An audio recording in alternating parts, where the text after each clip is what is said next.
Okay, let me start with this. Imagine being a world-class researcher who's literally helping fight global health crises, and then, bam, you're detained by ICE while traveling home from an airport. Not a criminal. Not a threat. Just someone who, allegedly, overstayed their visa. That's the reality for Fatima Ameaka, a Cameroonian scientist working at Johns Hopkins. And honestly, this story is a gut punch for anyone who believes in the American dream, or the idea that talent should be celebrated, not punished, and let me break this down. Fatima's a PhD in pharmacy, right?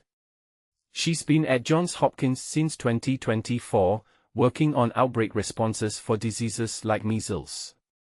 Her boss calls her beloved, funny, amazing. The university is deeply concerned, which, if you know how institutions usually phrase these things, that's a strong word. But here's the twist: ICE arrested her at BWI airport, saying she overstayed her visa.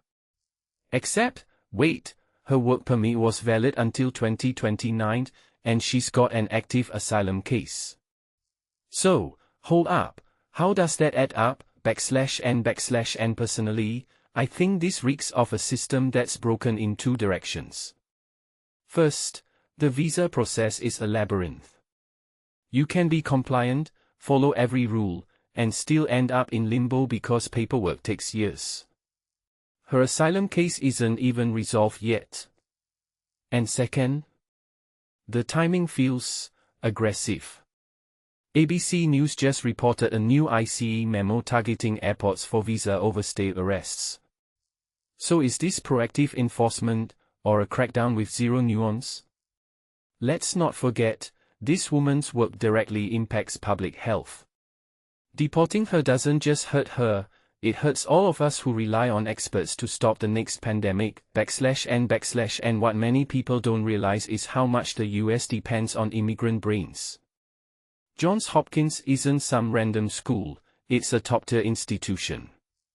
They're screaming from the rooftops about losing a respected member of our community. But what's the alternative?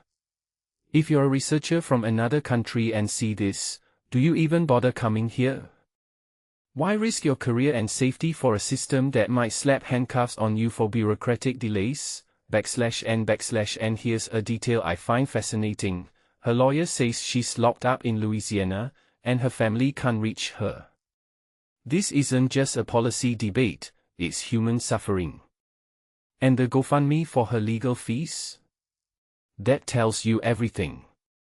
The system's so stacked against her that she needs strangers' cash to fight a case that's probably tangled in layers of red tape. In my opinion, this case is a microcosm of a bigger problem.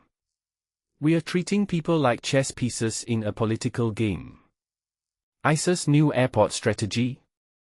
It's not about safety, it's about optics. And the collateral damage? People like Fatima, who are literally trying to make the world healthier. If we're smart, we'll fix the visa backlog and asylum processes to keep talent like hers here. But if we keep this up, we're gonna look back and wonder why all the brightest minds started choosing Canada or Germany instead of the U.S. And so here's my closing thought: this isn't just about one researcher. It's about what America values. Do we want to be a country that welcomes problem solvers, or one that builds walls so high we can't see the consequences? Let me know what you think, and if you agree that sometimes, the real threat isn't overstayed visas, it's losing people who could save lives.